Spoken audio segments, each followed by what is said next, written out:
ఉత్తరాఖండ్లోని హరిద్వార్లో ఒక జపాన్ సాధువుకు అరుదైన గౌరవం దక్కింది. జపాన్కు చెందిన సాధువు ఆదిత్య నందగిరిని ప్రఖ్యాత హిందూ మఠం నిరంజని అఖాడాకు మండలేశ్వరుడిగా నియమించారు.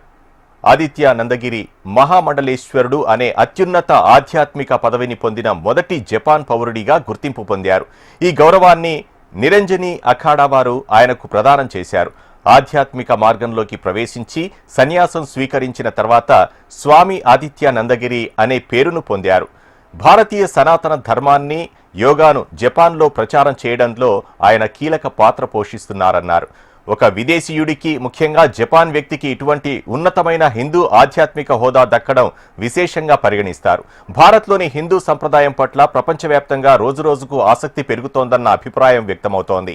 భారతీయ సనాతన ధర్మానికి ఎందరో విదేశీయులు ఆకర్షితులవుతున్నారని అఖిల భారతీయ అఖాడా పరిషత్ అధ్యక్షుడు శ్రీ మహత్ రవీంద్ర పూరి చెప్పుకొచ్చారు.